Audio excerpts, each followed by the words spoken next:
Sé que eres columnista de La Derecha Radio, eres colaborador también de Bloque Occidental y, pues, y de Sublevados. Y creo yo que también, como tienes en tu perfil, creo que eres estudiante de psicología. Sí, así es. Elegí una carrera bastante interesante y en la cual pues hay bastante pelea, por así decirlo, pero la verdad que disfruto mucho. Gracias a mi carrera creo que todo ese roce, ese choque de ideas que hay, pues me obligan a mí mismo a retar mi intelectualidad, a no quedarme con lo que solamente me enseñan en la universidad, sino a verdaderamente ser autodidacta. Entonces, pues agradecido con Dios por la oportunidad de estudiar psicología. Y creo que es algo muy urgente hoy en día, con los índices de problemas mentales, depresión, suicidios, ansiedad, todo eso, cómo están aumentando hoy en día. Y el problema es que la mayoría de los psicólogos, la mayoría de los que estudian mi carrera, tristemente están absorbiendo ideologías que en lugar de ayudar a la salud mental la terminan empeorando. Entonces, siento una responsabilidad, por así decirlo, de decir, ok, estoy en una carrera que está completamente equivocada en muchísimas cosas y tengo una responsabilidad verdaderamente de poder, como dice el Evangelio, ser luz en medio de la oscuridad. Sí, completamente. Yo comparto eso en derecho. Por ejemplo, yo que estudio abogacía, vaya, yo creo que en psicología yo he visto, tengo compañeros allí y bueno, siento yo que también tanto esas dos carreras ven como que esta decadencia, ¿no?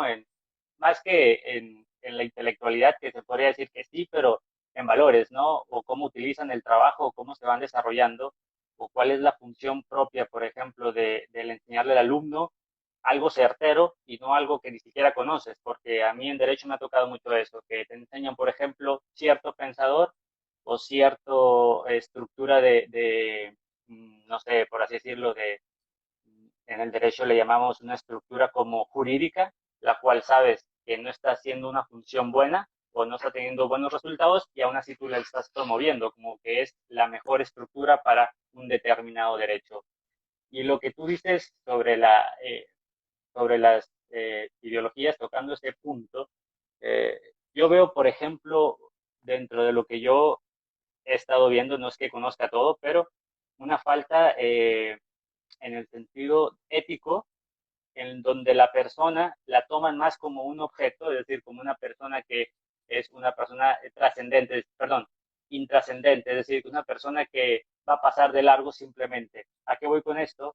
A que no se le enseña desde su solo hecho de ser persona, es decir, el valor que le dan es un valor, vamos a ponerlo así, utilitarista, es decir, cuestas, vales cuestas tanto en signo de pesos o en signo de algo material, pero no en la persona, en la humanidad. Y yo creo que tú en psicología lo puedes ver más. Eh, Eso, quisiera que des una opinión ante, por ejemplo, este utilitarismo que se le da a la persona hoy en día y no ese valor propio que tiene la persona por su simple hecho de ser persona, la dignidad intrínseca que ésta tiene. Sí, mira, hoy en día vivimos en algo llamado la cultura de la muerte. Desgraciadamente, Occidente perdió pisos, perdió el suelo, perdió las bases cristianas que lo hicieron grande. Y hoy en día predomina una cultura de la muerte. Lo podemos ver en la hegemonía cultural que representan los medios, las universidades, Hollywood, etcétera, etcétera. Y Cornelius Van Til, que es un gran teólogo, un gran teólogo, menciona que la cultura es la religión externalizada. Es decir, la cultura es un reflejo de la religión dominante o la filosofía dominante de una sociedad. Entonces, hay un problema con la batalla cultural que hoy en día estamos librando y que es importante librarla, es que no entendemos cuál es el fondo de ella. Por ejemplo, en el movimiento Pro Vida se intenta discutir, y estoy de acuerdo desde la ciencia, que desde la concepción el ser humano es ser humano. Pero hay muchas abortistas que están de acuerdo con ello, que desde la concepción inicia la vida. Entonces, la pelea no solamente es científica, va más de fondo. La pelea es una lucha por cuál es la cosmovisión dominante. Es decir, cosmovisión, por la palabra alemana, que yo no hablo alemán, que la compone, se menciona como, se refiere al ojo a través del cual ves el mundo, el ojo del alma, la manera en la que ves, y todos tenemos una cosmovisión, la persona más letrada y la persona más ignorante tiene una cosmovisión, cómo ve el mundo. Y ante cómo ve el mundo, se guía a sí mismo. Las decisiones que toma, las decisiones que no toma, se basan en las maneras en las que él ve el mundo. Y el problema de esa cultura de la muerte las personas que estamos, vamos a decir, desde una perspectiva conservadora, de derecha, es que no entendemos que es una lucha de cosmovisiones. ¿Y cuál es la cosmovisión dominante hoy en día que se refleja en esta cultura de la muerte? El secularismo, el darwinismo, el naturalismo filosófico, el materialismo. ¿Cuál es el problema? Que, a ver, deja cómo lo pongo. Cuando tú quitas a Dios, y siempre a la gente también le da miedo hablar de Dios en estos temas, y digo, ¿por qué? ¿En qué momento dejamos que los ateos dijeran que no podemos hablar de Dios? ¿Quiénes son ellos para decirnos qué cosas sí podemos decir y qué cosas no podemos decir? Pero cuando se saca a Dios de la partida, el hombre, por su naturaleza religiosa, no se queda ahí, busca algo con que reemplazar a Dios. Entonces, cuando Dios no es el principio y la realidad última, algo más entra en su lugar. Y el materialismo, el secularismo, el darwinismo, ¿qué lo que suplanta? O sea, quita a Dios, pero pone, por ejemplo, a la materia, a lo tangible, como lo único existente, y que de ahí surgieron todas las cosas. Entonces, el, el cristianismo hizo algo sorprendente, que fue recuperar la dignidad del ser humano. ¿Por qué? Porque está diciendo, están hechos a imagen y semejanza de Dios, por tanto son valiosos. Es decir, la dignidad del ser humano descansa sobre la mano de un ser trascendente, de un ser que está sobre todo el universo. Pero cuando quitas a Dios de la jugada y dices, ¿sabes qué? Lo único que existe es materia. Entonces las cuestiones como dignidad, como libertad, cuestiones más abstractas, quedan fuera. Y ves al ser humano solamente como materia. Entonces, por ejemplo, yo si llego, veo una bolsa llena de químicos y le meto un cuchillo, pues no es inmoral. Así, yo agarro una bolsa, le meto un montón de químicos y le meto un cuchillo, no es nada inmoral, para nada. Pero el secularismo te está diciendo que el ser humano es una bolsa de químicos. Por eso no hay problema con matarlo. Entonces, la lucha cultural, tenemos que ver de fondo que hay detrás una lucha por ver cuál es la cosmovisión verdadera y dominante. Sí, y por ejemplo, un tema trascendente, hoy, lo mencionas, ¿no? Hoy, y yo lo veo mucho también, que el tema, por ejemplo, en la política, hablando ya metiéndote en términos, por ejemplo, de Dios, pues es algo hasta incluso que te tachan de anticientífico, ¿no? Y una cuestión importante que me gusta mucho la historia, un politólogo de España dice algo muy importante. Él dice, detrás de un problema histórico existe un problema teológico. Y lo curioso es que dentro de una teoría económica existe un problema antropológico. Entonces, tenemos dos patas muy importantes, la antropología y la teología, que prácticamente parten de un problema contra lo divino. ¿Y a qué voy con esto? Por ejemplo, en la Revolución Francesa, lo que se veía tajantemente es querer acabar con la Iglesia Católica. Prácticamente era desterrar el símbolo que en Francia había mucho, que era el catolicismo. Ahora, el punto, ¿cuál era?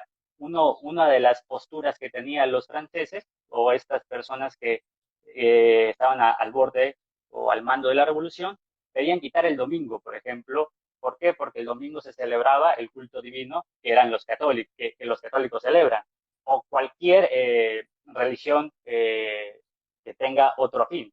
Pero lo impresionante es que como este pensamiento, es decir, negar algo para imponerlo realmente y que no sea optado, es decir, negarle a la persona que pueda elegir un culto.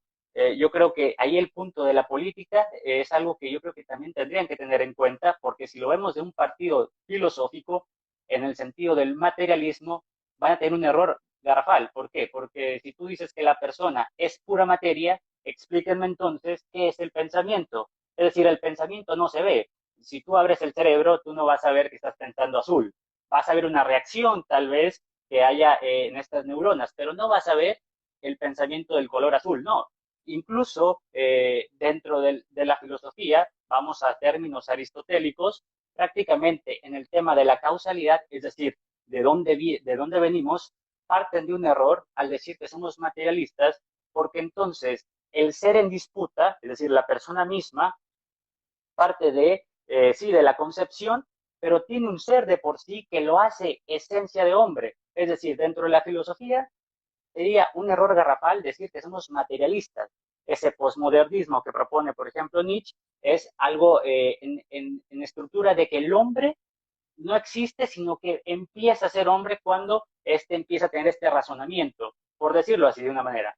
Entonces, yo creo que el tema dentro de lo que es la persona entra en temas, yo creo, tanto teológicos y como antropológicos, porque un problema en una legislación, por ejemplo, es que se tenga que entender primero qué es el hombre. Y esa pregunta es muy trascendente, es demasiado. O sea, el hombre no solamente es cuerpo o no solamente es desarrollarte profesionalmente, no, es otra cosa.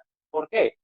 Porque un problema que se ve mucho, y esto lo veo cotidianamente con algunos familiares, es que hay una parte de la etapa de la vida, en la juventud, que si se vive de una mal manera, cuando ya seas viejo, ¿lo vas a pagar con qué? Pues tal vez con enfermedades o incluso con desmotivación. Es decir, empezar a tener una vida mediante que no sea solamente material, sino también una parte espiritual, porque el hombre está llamado a dos partes, tanto sí a lo material, pero a lo espiritual. Eso lo hacían los griegos, que incluso ellos no eran ni siquiera por así decirlo, afines a la Iglesia Católica que todavía no se fundaba. Ellos veían eso importante porque se inspiraban. Entonces, se inspiraban en un ser divino, el cual hizo una perfección, la cual es el universo, entonces le tenían atributo a esa persona que lo hizo, o ese ente, o ese ser quien creó todo. Preguntarse eso filosóficamente sí es complicado, pero llegas a una conclusión de que alguien tuvo que crearlo, porque si llegó solo, quiere decir entonces que, por ejemplo, esta pluma llegó sola, es decir, no tuvo una serie de etapas, una serie de procesos para que sea pluma y por esencia misma me pueda servir para escribir. Entonces, yo creo que es un problema de pensamiento, que es el punto yo creo que falta hoy en día. Es decir, aquí las personas ya no se preguntan muchas cosas, tienden a ser muy rápidos en todo, quieren tener las cosas demasiado rápido, no hay esa paciencia. Incluso yo te lo puedo compartir. Yo me considero una persona impaciente, pero trabajo esta debilidad que tengo. Pero el problema acá no es si existe la paciencia o la impaciencia, sino que se empiece a trabajar con eso, porque vivimos en un mundo tan apresurado que no nos tentamos a pensar primero quién soy yo, para qué sirvo, cuál es mi objetivo, mi meta para la vida, y entonces estar como tentando el terreno e ir más capacitado para estas situaciones, que son ideológicas, actuales, en las cuales el valor del ser humano importa poco, pero lo que sí importa es que produzcas. Entonces yo veo ahí como que esa falta de pensamiento en el sentido de que cómo la persona se autopercibe y cómo la persona debe estar llamada no solamente a lo material, sino también a lo divino. Ahora, quien lo quiera obtener, qué bueno, si no, está bien, pero que no sea el Estado entonces quien te lo venga a imponer, porque eso es muy curioso, que en las escuelas no se puede hablar de esto. Cuando fue en principio la Iglesia Católica quien empieza a crear esas universidades. A mí se me dice mucho en derecho que, bueno, vamos a hablar en un discurso de temas políticos, pero que no sean de Dios, es decir, que no metan esa parte, es decir, te niegan un discurso siendo que debería de ser algo inclusivo y diverso en el sentido abstracto de la palabra. Ahora, la religión yo veo como un sentido en donde es quitar a Dios, pero sí nosotros tener una postura religiosa en el sentido de cómo vamos a empezar a pensar. Es decir, una estructura de mandamientos que tienes que cumplir para tú entonces poder empezar a trabajar. Entonces, como que hacen un copy-paste de estas cuestiones religiosas y las optan para ellos mismos y entonces quitan una parte, pero ponen lo que ellos en principio quieren dar como discurso. Fíjate que acabas de tocar tres puntos que creo que son esenciales para esta cuestión. Voy a tomar un poco de esos tres. Por ejemplo, esta cuestión que nos tachan de anticientifistas, esa palabra, anticientíficos, no sé, cuando le dicen anticientíficos y quieren tomar como, te digo, quitan a Dios y ponen a otro Dios en su lugar, que en este caso es la ciencia. A ver, el cristiano, ¿qué te dice? A ver, no estamos en contra de la ciencia, simplemente que la ciencia no es un Dios. Cuando a mí me dicen un positivista, me dice, oye, es que la ciencia es la única manera de llegar a la verdad. Le digo, ah, sí, sí, compruébame eso, esa afirmación que tomas como verdad a través del método científico. Y ahí se quedan. O, por ejemplo, llegan los relativistas que dicen, la verdad absoluta no existe. Oye, ¿estás absolutamente seguro? Bueno, y hay unos que van un paso más allá. Bueno, sí existe la verdad, pero los hombres no podemos alcanzarla. Y les pregunto, ¿y cómo alcanzaste esa que acabas de decir? ¿Cómo alcanzaste esta verdad? Entonces, tenemos que ver cómo todas estas ideologías, filosofías y pseudo religiones que reemplazan al cristianismo se refutan por sí mismas. Tenemos que ser habilidosos para encontrar esas contradicciones internas. Y la segunda cosa de esta cuestión política que quisieron sacar a Dios, es que yo constantemente digo, yo no creo en esa cuestión del Estado laico, precisamente porque el Estado no puede ser laico en qué cuestión. Esto de Estado, ¿cómo dicen? Estado, religión, iglesia y Estado, asunto separado, o estos dogmas. Les pregunto, oye, entonces, ¿por qué tiene que ser laico? No, o sea, ¿en base a qué estás diciendo? O sea, me estás diciendo que tu doctrina, tu idea, como la has escuchado tantas veces, es la que tiene que regirnos. Y el problema con esta cuestión del Estado laico es que fue una excusa para quitar al cristianismo del lugar que ejercía en el gobierno. ¿Y qué pasó? Entró otra religión, otras filosofías, sacas al cristianismo del Estado, queda un vacío y otras filosofías entran. Por ejemplo, ahorita, ¿cuál es la religión que está entrando al Estado? La ideología de género, el feminismo. Y yo siempre, y les arde a las feministas cuando les digo, mira, está bien que perteneces a una secta, pero llámalo lo que es una secta, es una religión. ¿Por qué? Porque ustedes tienen a sus santos, Simón de Beauvoir, esta pedófila comunista, tienen a Judith Butler, a Beatriz Preciado, tienen sus libros sagrados también, como este libro de Simón de Beauvoir, el segundo sexo, tienen sus ritos, tienen su pecado original, que es el enemigo principal, los cristianos tienen el enemigo principal, que es Satanás, el pecado y el mundo. Ellas tienen como enemigo principal el heteropatriarcado cristiano blanco, y también tienen su manera de redimirse. Nosotros creemos que la redención está en Cristo. Ellas creen que la redención está en la deconstrucción. Es decir, es una religión. Entonces, les digo, ok, ¿quieren Estado laico? Pues no metan su religión al Estado. Y lo mismo te puedo decir de los secularistas, de los naturalistas. Todas esas cosas son cosmovisiones, porque parten de premisas que ellas que no pueden comprobar, que se aceptan por fe. Yo cuando le digo a un materialista, ok, ¿crees que la materia es lo único que hay? Sí, eso es un dogma de fe, no hay manera de comprobar eso.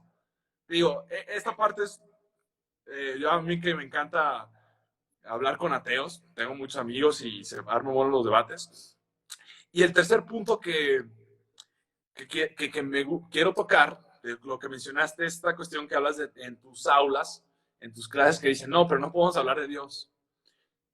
¿Pero por qué? O sea, ¿por qué tú pones la regla? ¿Tú eres Dios? Es decir, se hicieron dioses así mínimos para decir qué podemos decir y qué podemos decir. ¿Por qué no podemos hablar de Dios? No, porque eso no está bien. Ah, ok, crees en el bien. Sí. Si crees en el bien, supuestamente, ¿en base a qué crees en ello? O sea, sin Dios no hay una base para la moral. Pero el problema es que el cristiano también entró en ese error. Al cristiano hoy en día le dio miedo en las aulas, en la academia, decir, ¿saben qué? La Biblia dice esto. ¿Saben qué? La religión dice esto. ¿Saben qué? La política, según el cristianismo, dice eso. Los mismos cristianos nos encerramos en este juego. Yo en ese momento estoy leyendo un libro que me tiene fascinado, se los voy a recomendar mucho, aquí lo tengo, no lo terminé, es El hallazgo de la verdad, Nancy Percy. Dice 5 principios para desenmascarar el ateísmo, el laicismo y otros sustitutos de Dios. Y lo que me gusta de este libro es que te enseña que no tienes que estudiar cada una de las filosofías, porque imagínate, si tuviéramos que estudiar todas las filosofías anticristianas, no terminamos.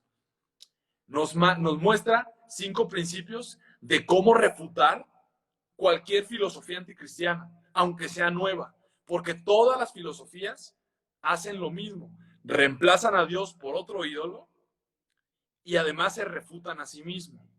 También esta autora, Nancy Percy, tiene otro libro de Verdad Total, se llama Verdad Total, y también habla de ese error que cometimos los cristianos, de creer que nuestra fe solamente es una cuestión para regir nuestras vidas individuales y para nuestra familia y para nuestra iglesia.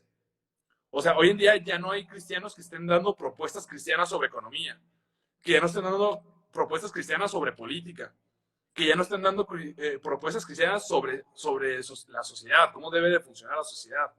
Y en el Padre Nuestro, que es la oración más conocida por los cristianos, que dice, venga tu reino, es decir, que el sistema que está funcionando en el cielo venga a la tierra.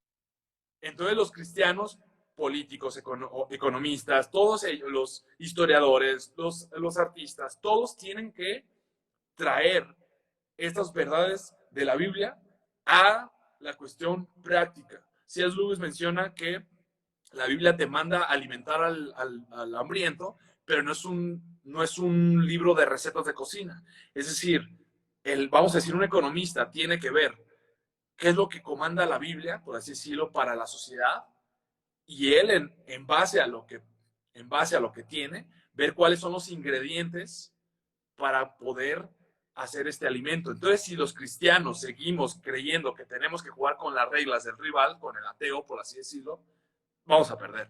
No, no, no hay que jugar en su terreno. Hay que elevar, mostrarle su contradicción y decirle, ok, quieres jugar, pero hay que jugar en un terreno parejo. Sí, incluso lo que mencionabas de la economía, por ejemplo, voy a dar como un acontecimiento histórico muy importante. La Escuela de Salamanca, por ejemplo, en España, en el 1400 más o menos, liderada por algunos dominicos y jesuitas, fueron los que postularon las ideas que hoy en día la Escuela Austríaca de Economía tiene. Es decir, partieron de esa idea. ¿Cómo llegaron ahí? Hay un como mapa donde dice cómo Adam Smith le llega toda esa información. De hecho, el libro Riqueza de las Naciones, muchas ideas de las que contiene él parten de, por ejemplo, Juan de Vitoria, de muchos escolásticos, que es algo que la Iglesia adoptó. Ahora, que no se conozca que la Iglesia ya ha postulado estas ideas o bien el cristianismo lo ha hecho, no quiere decir que no hayan aportado, incluso más. Yo lo veo como un sistema de valores. Por ejemplo, un psicólogo, creo que es, no recuerdo el nombre, es canadiense, por acá se me fue el nombre. Jordan Peters. Eh, sí, exacto. Es un psicólogo que en sus libros prácticamente parte de decir, bueno, la Biblia en sí no es mala, es decir, te da consejos incluso si los ves de vista filosófica, es algo muy bueno lo que te está dando. O las posturas en el Evangelio son cuestiones de valores que te hacen vivir más feliz, no son cuestiones que te van a hacer vivir oprimido. Ahora, la cuestión aquí es, y es muy importante, y lo mencionabas, creo, anteriormente, sobre la libertad. Confunden la libertad totalmente con el libertinaje. Es decir, si tú quieres primero la libertad, para empezar tendrías que primero conocer la verdad, porque si vas en busca de la libertad primero, vas a cometer el error que normalmente a lo largo de la historia se ha cometido. En busca de la libertad, por ejemplo, la Revolución Francesa fue eso, era su lema, la libertad. ¿Qué fue la revolución bolchevique? Prácticamente fue la libertad. Y por ahí un filósofo dijo, bueno, no sé si fue filósofo, pero un pensador lo dijo, la revolución bolchevique se llevó a cabo o empezamos a tener crisis culturales, económicas, porque se quitó a Dios por encima de lo que el problema político o hegemónico que se veía ahí era prácticamente inmoral. Es decir, la libertad no te va a dar los principios básicos. Primero sería la verdad en sí para buscar entonces la libertad. Y de hecho, Lenin en la Unión Soviética, él dijo eso. ¿Para qué quieren la libertad? Les preguntó a todos los aldeanos, perdón, a todos los ciudadanos. Es decir, esa pregunta tenemos que hacernos nosotros. ¿Para qué se quiere la libertad? Ahora, en busca de esa libertad, no confundirla con el libertinaje, es decir, los placeres. Vamos a poner un ejemplo. Yo tengo el placer de comerme 5 paquetes de papitas. Bueno, sí tengo el placer, pero es malo para mi salud.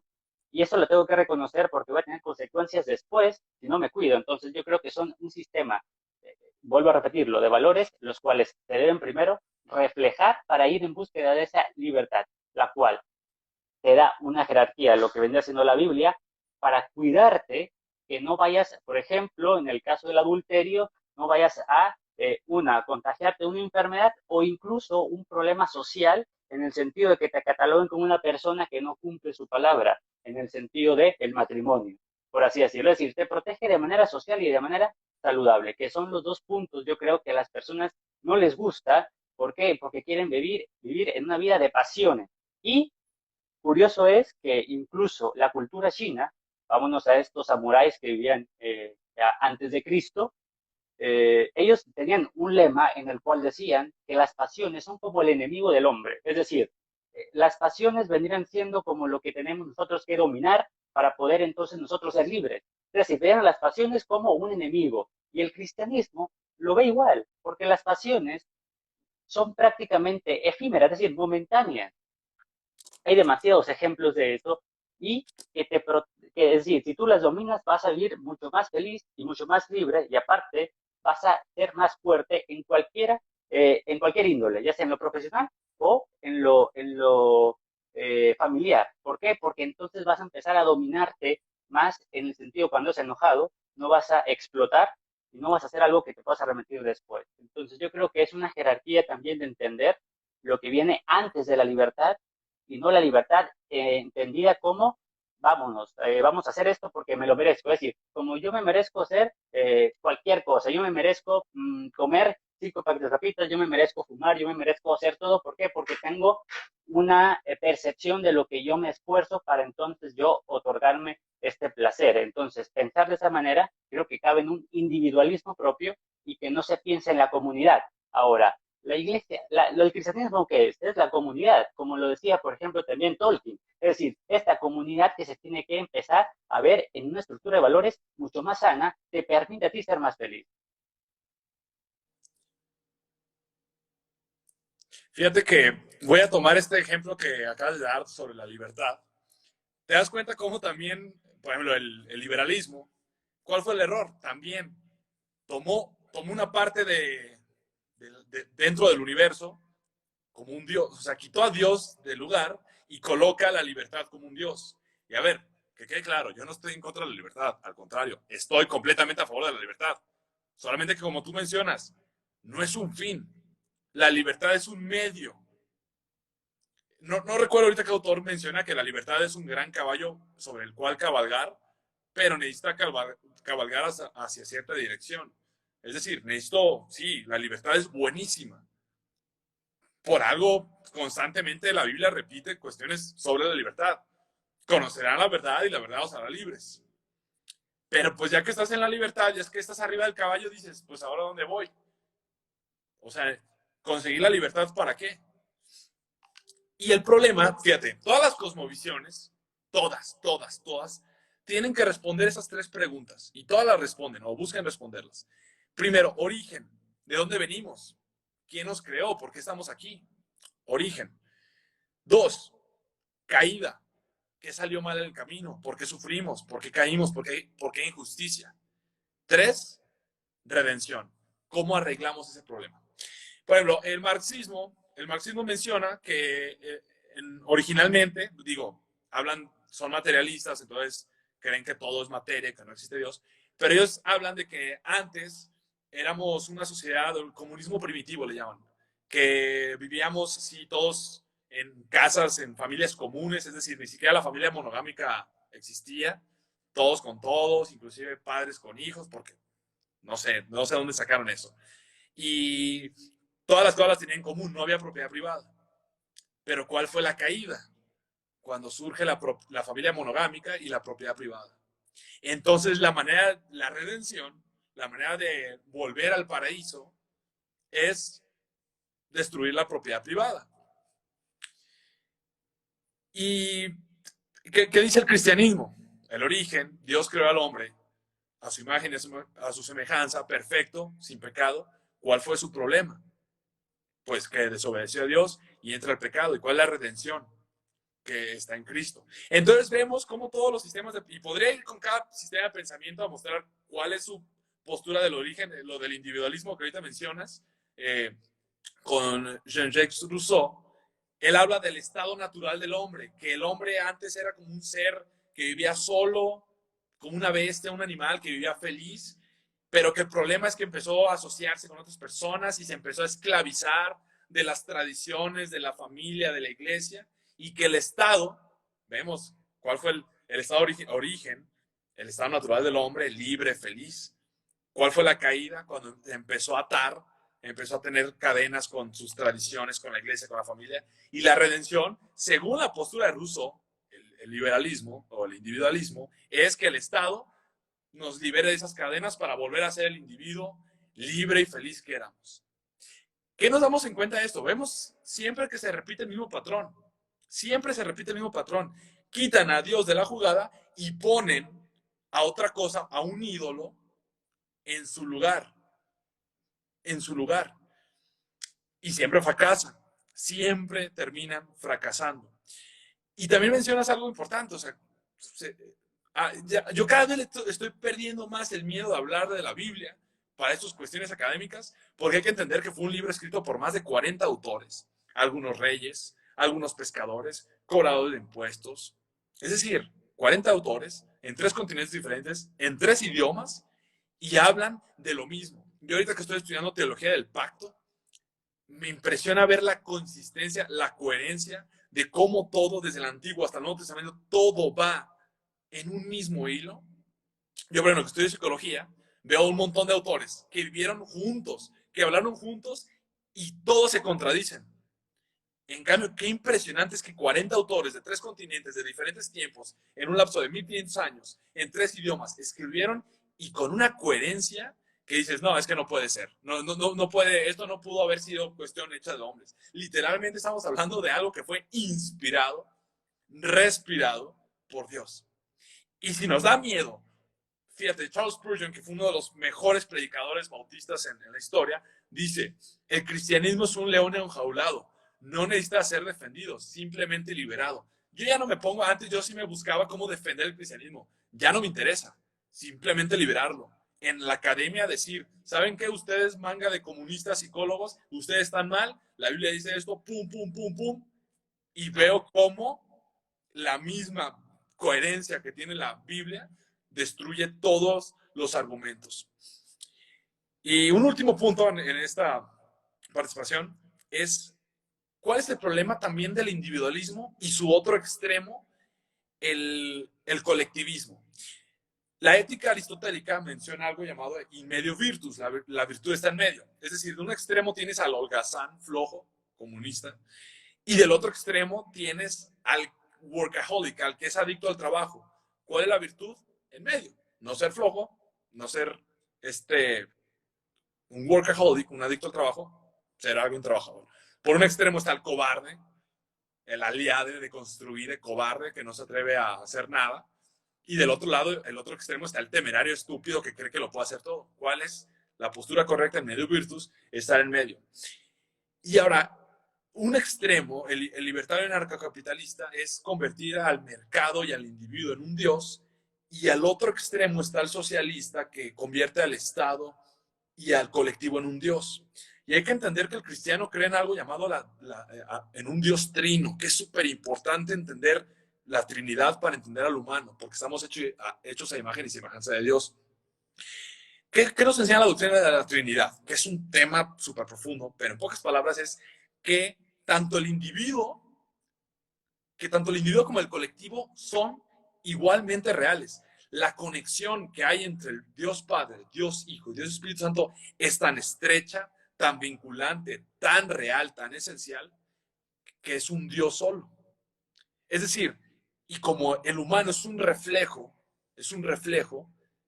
pues no, yo, Emilio, soy tan real como individuo como el colectivo que pertenezco, porque yo pertenezco a una familia, pertenezco a una iglesia, pertenezco a una nación, yo soy orgullosamente mexicano.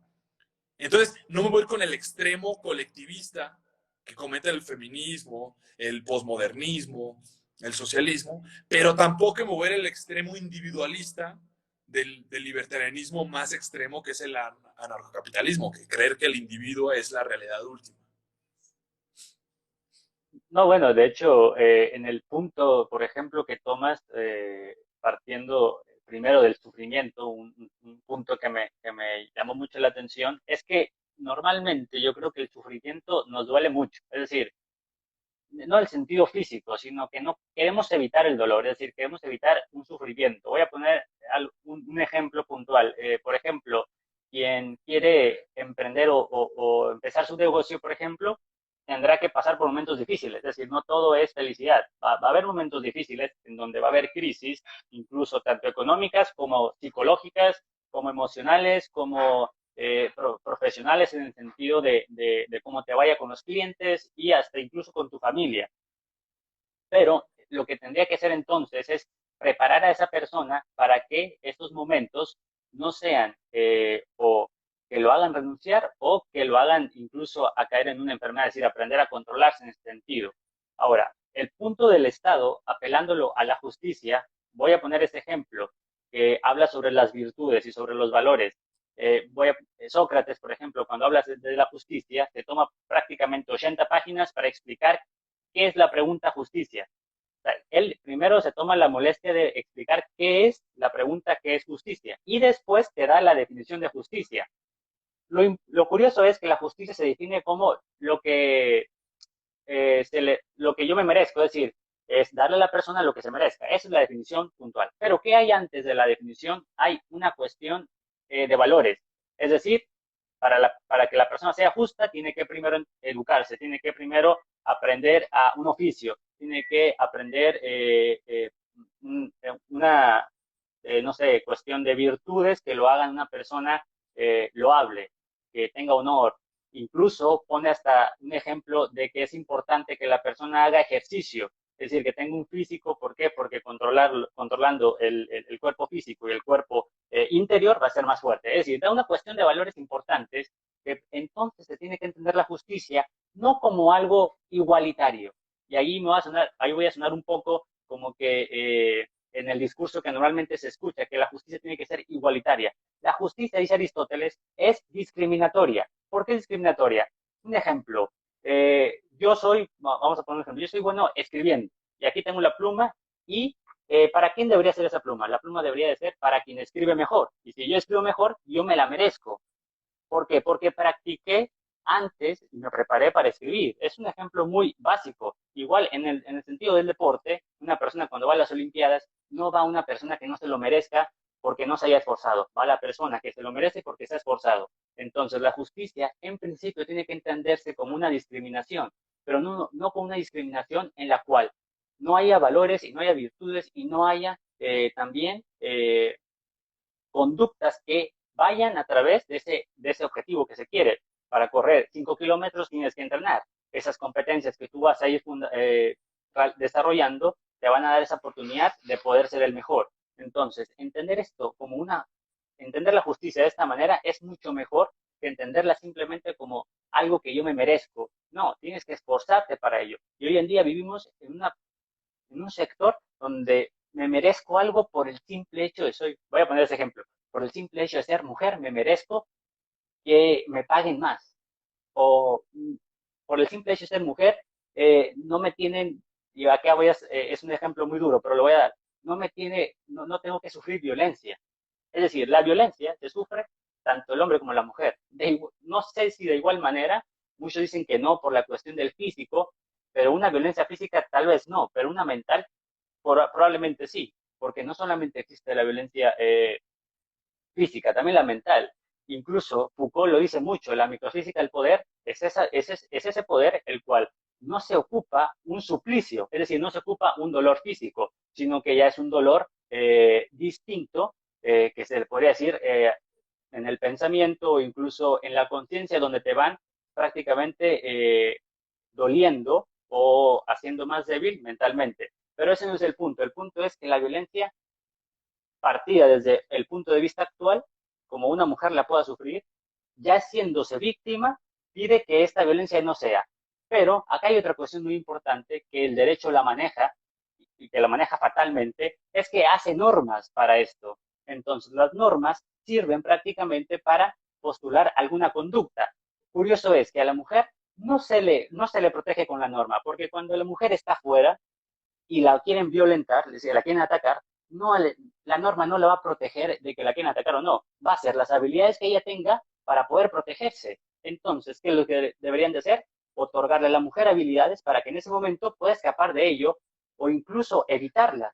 Entonces, aquí es una conducta en la cual se pone a la justicia, a la norma, al derecho, como algo que se otorga simplemente por el hecho de ser alguien. Y se tiene que trabajar para llegar a eso, que es lo que no entienden. Y en el derecho, llegar a la causalidad es algo muy importante y no más llegan a los efectos. Hay una mujer muerta, pues vamos a hacer normas para ello. No, resuelve el problema para que ya no existan más mujeres muertas y no pongas una norma porque la norma no va a resolver nada. O sea, una norma no resuelve absolutamente nada porque no te va a proteger físicamente. Jurídicamente sí, pero físicamente no. Y aquí está la contradicción siempre en el positivismo, en el derecho natural, en donde postulan normas intrascendentes que no trascienden, se quedan ahí y después la reforman y después la vuelven a reformar y así se va haciendo como una cadena y se vuelve interminable esto.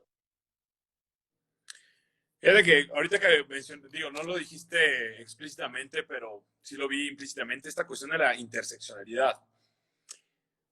Fíjate, nosotros crecimos viendo historias de héroes. Yo, por ejemplo, que soy fan de Marvel, Team Cap, que quede claro.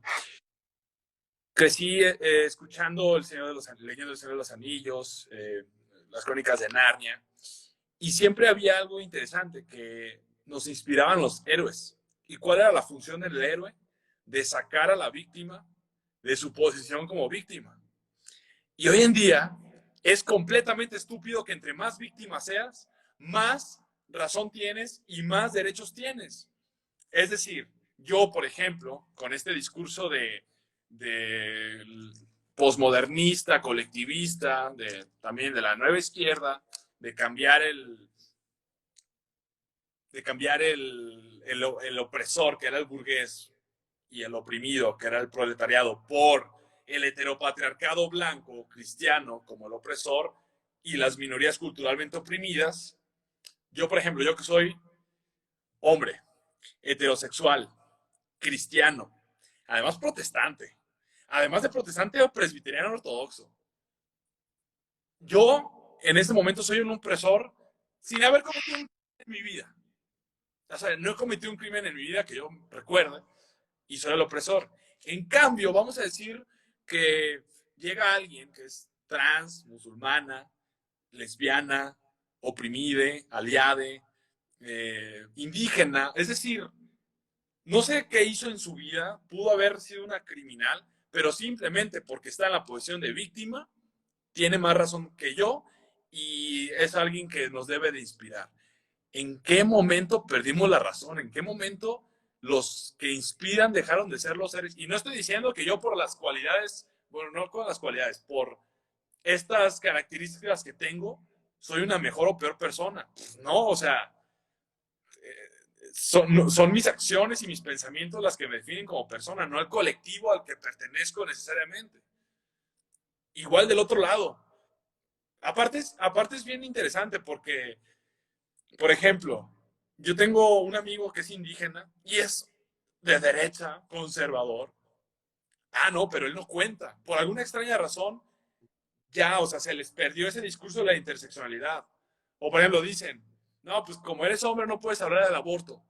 Pero llega una mujer provida, bien preparada, a hablar en contra del aborto y no cuenta. Se les pierde la sororidad.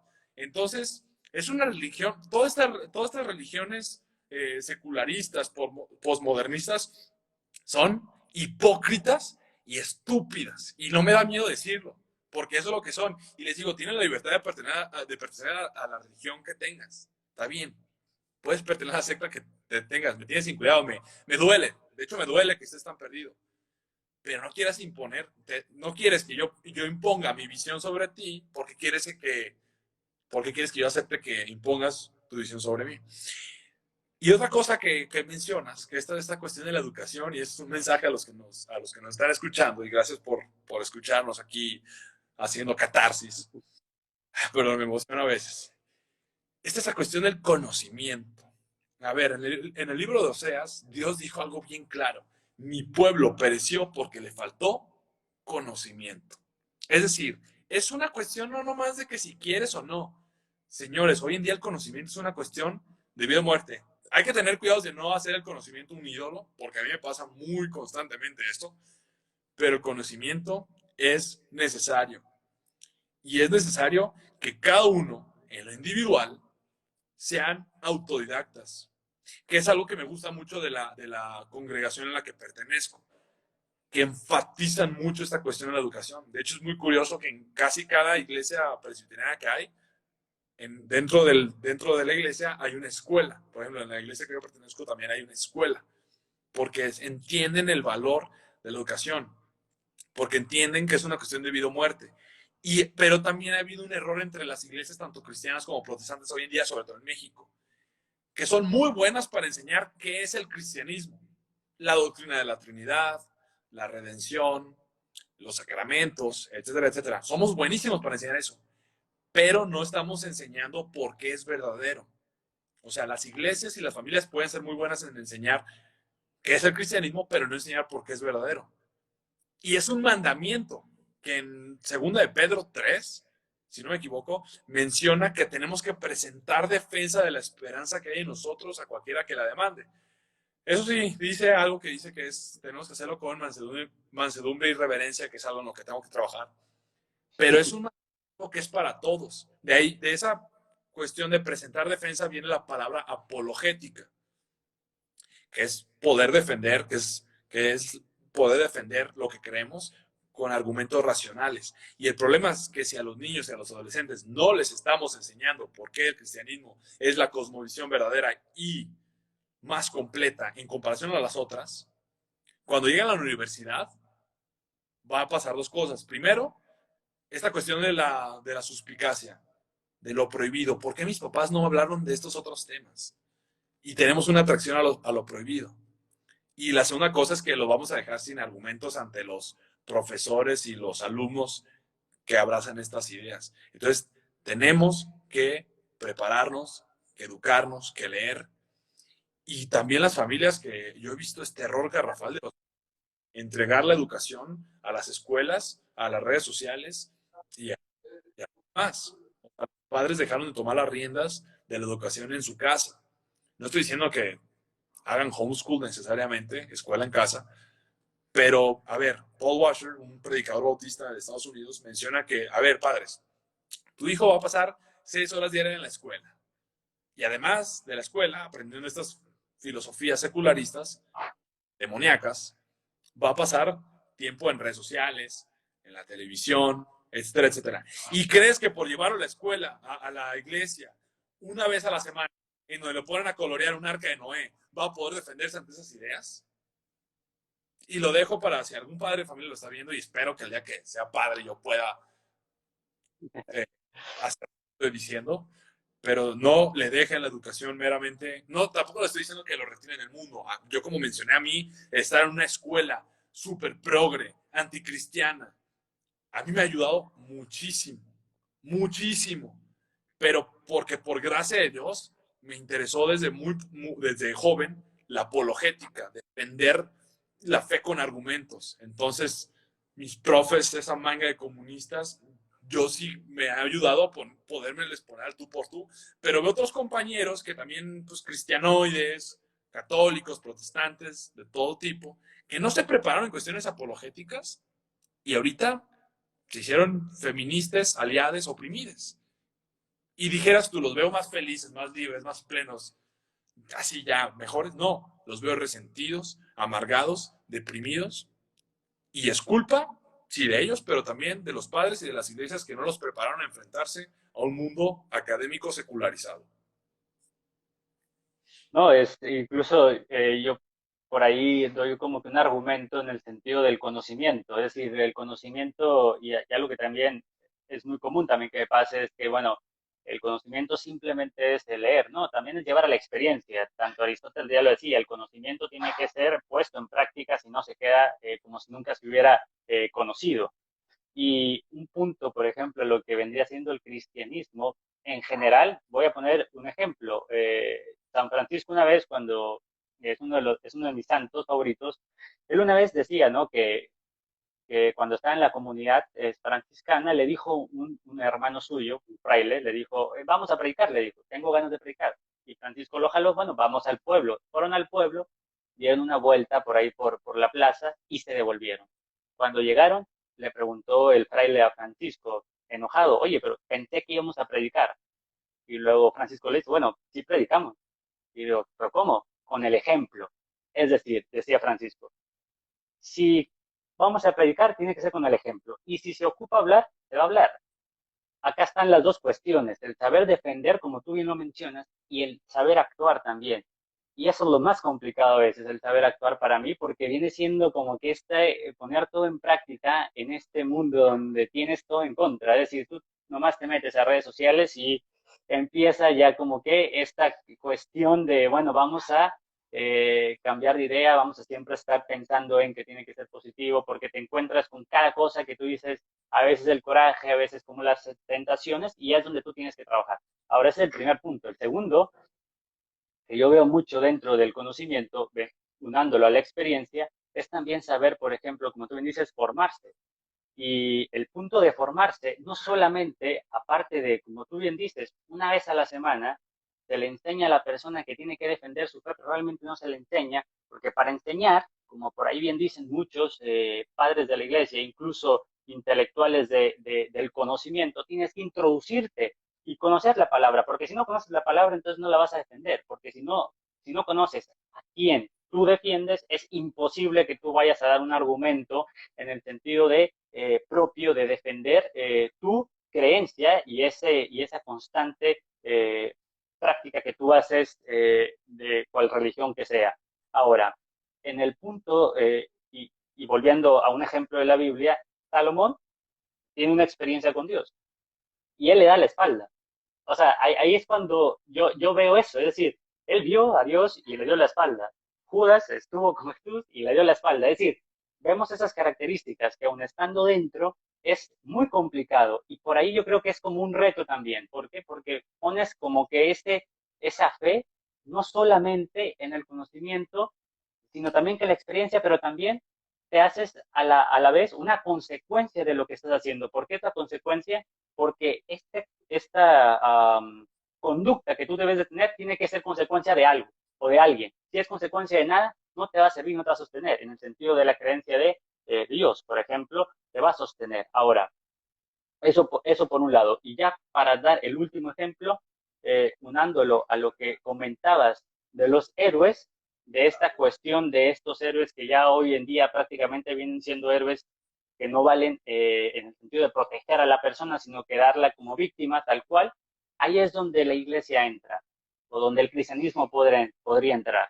porque le da la cuestión en el que cuando es el principio, en el Génesis, capítulo 2 capítulo 1 capítulo 2 capítulo 3 cuando denota esta creación, la creación del hombre y la caída del hombre también, ahí te das cuenta que la debilidad del hombre es frágil, es muy fácil, es sencillo y no es una, sino que es mutua, es dual, es decir, ocupas del otro para caer, por así decirlo. Entonces, prácticamente vendría siendo como que ocupas de alguien siempre y no de ti mismo, porque ocupas de alguien para qué, para que no te haga caer o incluso te puede servir alguien para que tú caigas a lo que tú decías en el conocimiento sobre la educación en los niños. Es decir, yo, por ejemplo, veo que hay una educación donde se le da, es muy complicado para mí. ¿Por qué? Porque vas a una escuela progresista, es demasiado lo que tienes que leer para tú poder refutar, porque ellos tienen con su doctorado, es decir, como ellos son más inteligentes que tú, te van a proponer un discurso al cual tú tienes que adherir. Y eso es muy complicado a veces, pero es como un reto también.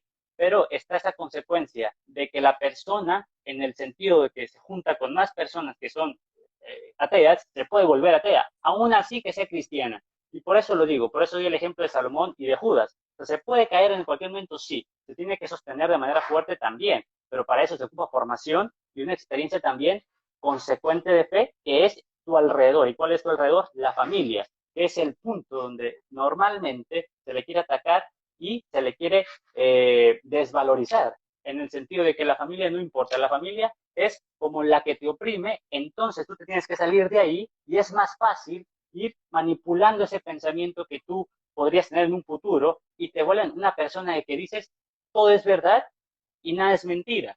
Y entonces yo pregunto, ¿qué es la mentira entonces? Porque si la mentira no existe y todo es verdad, pues entonces la gravedad no existiría, porque es una verdad que tú estás viendo y que no puedes tú con una simple discurso o con un libro o con una tesis doctoral, tú puedes decir que la gravedad no existe.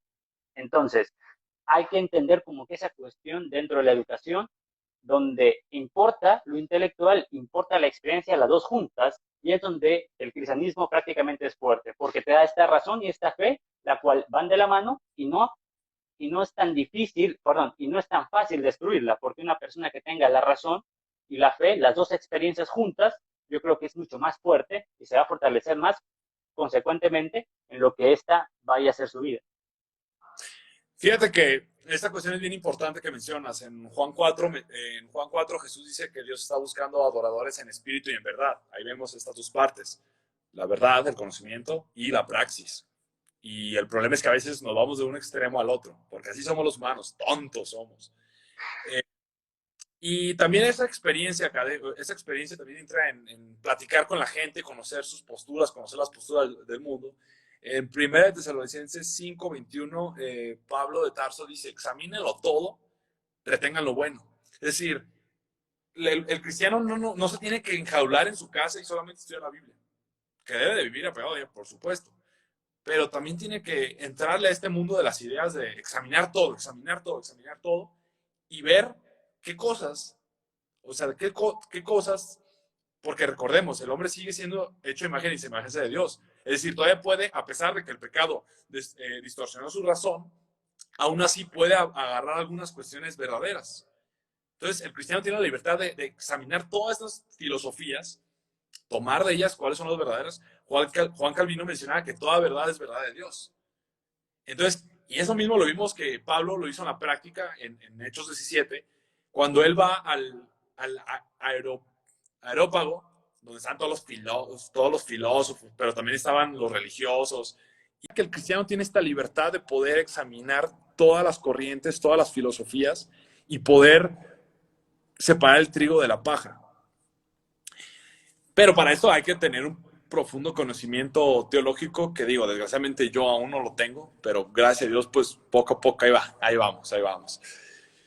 Y vemos que Pablo hizo esto, o sea, detectó cuál era la verdad dentro de todo este discurso falso que tenían los griegos y de ahí se agarró para poder predicar. O sea, no sé, ¿qué quiero decir con esto? Que el cristiano no es simplemente rechazar todas las filosofías. Decir, nada, ¿sabes qué? Tú, feminista, estás totalmente mal. No, hay cosas en el discurso feminista que tienen razón. Muy pocas, eso sí. Hay que detectarlas y de ahí agarrarse. Decir, ok, yo también coincido con esto. Coincido en que, por ejemplo, aquí en México, que hay mucha delincuencia en contra de la mujer, por supuesto. Y de ahí agarrarte. Vemos cómo Pablo de Tarso lo hizo en el libro de Hechos 17. Dice, entonces Pablo, puesto en pie en medio del aerópago, dijo, varones atenienses, en todo observo que son muy religiosos, porque pasando y mirando sus santuarios, hallé también un altar en el cual estaba la inscripción, al Dios no conocido, al que ustedes adoran, pues sin conocerle, es a quien yo les anuncio. Es decir, Pablo fue muy inteligente. Encontró un altar que decía al Dios no conocido y les dijo, señores, yo vengo a predicarles de este Dios desconocido. Y vemos Pablo en otras partes del libro de Hechos que él debatía con los filósofos. Es decir, él conocía, como él era un fariseo, que eran muy doctos en la ley, también estudiaban filosofía y todas esas cosas. Cuando Cristo lo convierte, no rechazó toda esa filosofía, simplemente la separó por fin encontró un marco contextual, intelectual, que lo ajustara bien, que es el cristianismo. Y ahorita, quiero cerrar con un mensaje, vamos a decir, de esperanza, que es algo que tristemente hemos estado perdiendo al ver. Tendemos a confiar en lo que vemos. Y estamos viendo, vamos a ser sinceros, el avance del globalismo, el avance del aborto, la eutanasia, es decir, una cultura de la muerte aparentemente que avanza y avanza y avanza y avanza. Yo, bueno, esto sería para otro live. Yo tengo una postura escatológica postmilenialista muy optimista sobre el futuro. Y yo tengo la esperanza, ahorita que mencionas el Génesis, que por ejemplo, cuando Adán y Eva caen, ¿cuál fue la maldición sobre la tierra? Que crecieran espinos. En la cruz, ¿qué cargó Jesús en su cabeza? Una corona de espinas. En el Génesis 3, vemos que cuando Dios pone a Adán en la tierra, lo mandó a labrar el campo, es decir, como un jardinero. Es decir, pero por su caída hubo una maldición sobre la tierra. Cuando resucita Cristo, menciona que una mujer lo confunde con un jardinero. ¿Por qué confundirías a alguien con un jardinero? ¿Qué estaba haciendo Jesús en ese momento? Labrando la tierra. ¿Y cuál fue la promesa en el Génesis 3? La primera promesa mesiánica, dice: y el Señor Dios dijo a la serpiente, por cuanto esto hiciste, maldita serás entre todas las bestias y entre todos los animales del campo, sobre tu pecho andarás y polvo comerás todos los días de tu vida. Y pondré enemistad entre ti y la mujer, y entre tu simiente y la simiente suya. Esta te herirá en la cabeza y tú la herirás en el calcañar. Cuando una serpiente le pegas en la cabeza, la matas. ¿Pero qué está diciendo? Pero esta serpiente te va a herir en el calcañar. Jesús, en la crucifixión, fue herido en su calcañar, en su talón. Pero en ese momento, él aplastó la cabeza. Entonces vemos cómo está este hilo. El primer Adán, que era un jardinero, que tenía que labrar la tierra, por su pecado, trajo maldición a la tierra. Y el segundo Adán, que es Cristo, por su obediencia al Padre y en su crucifixión, aplasta la cabeza y lo primero que hace es labrar la tierra, diciendo, la maldición ha sido destruida. Y por eso en una de sus parábolas dice, el reino de los cielos es como una semilla de mostaza.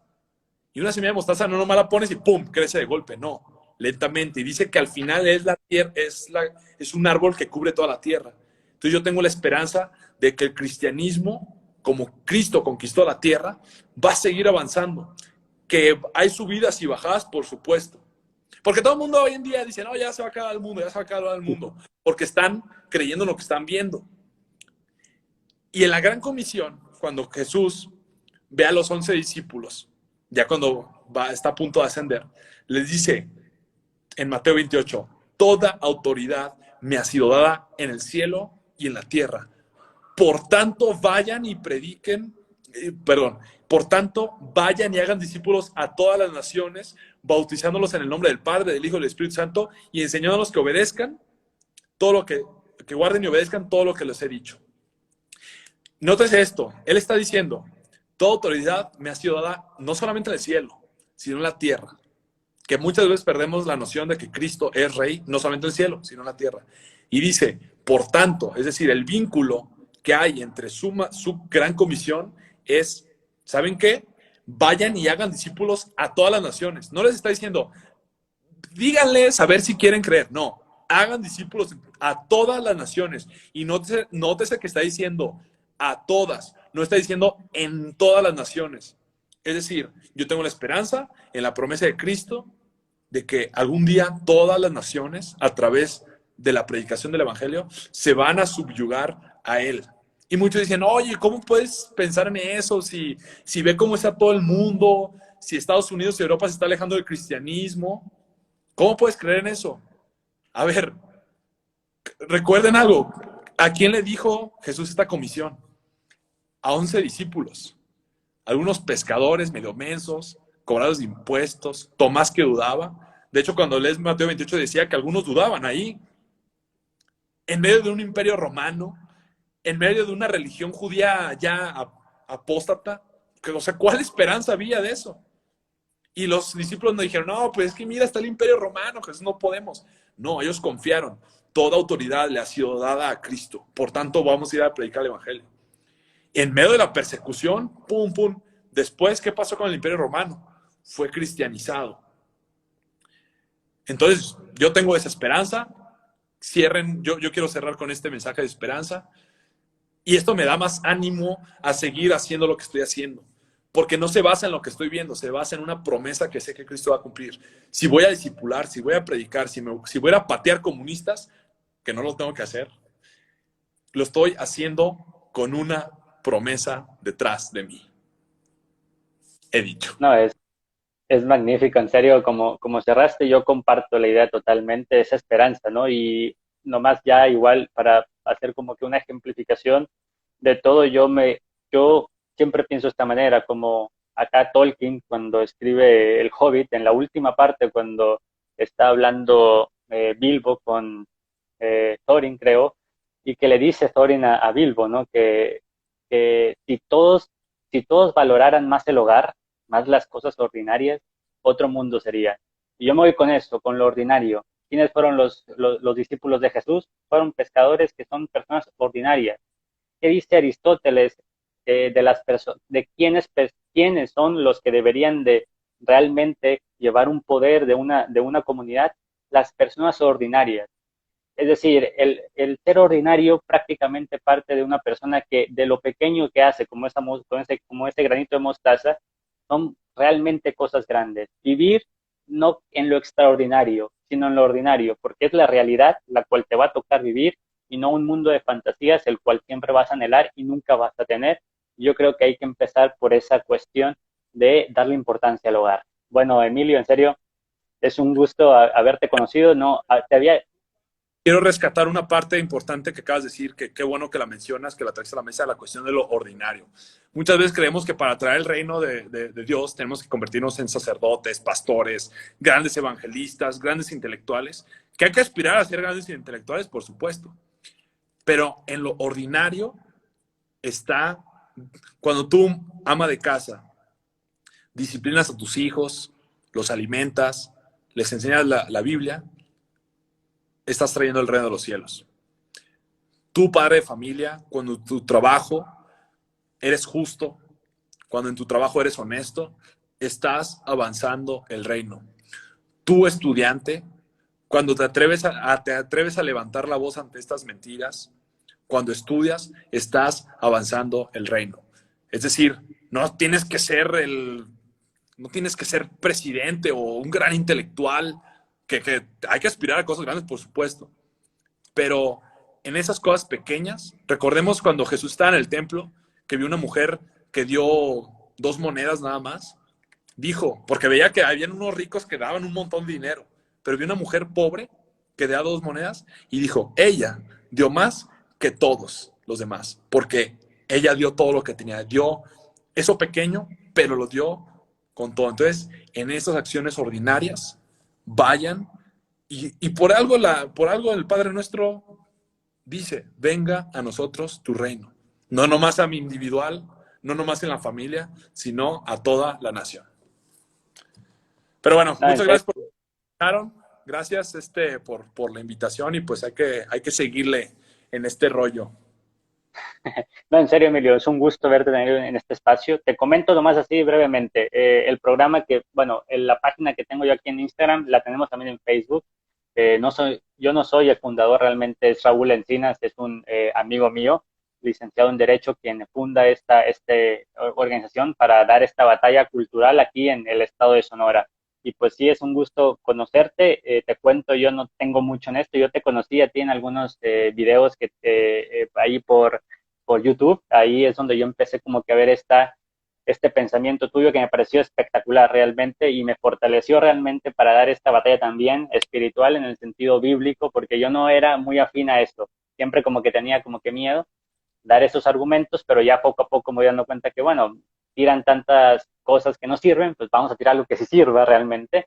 Y te agradezco por tu testimonio y por tu trabajo que haces y espero que no sea primera ni última vez que te tengamos por acá para comentar estas charlas que yo creo que son muy fructíferas en el sentido de valores para la persona humana. Perfecto, pues bueno, que Dios los bendiga y nos vemos pronto. Y recuerden, no sean comunistas.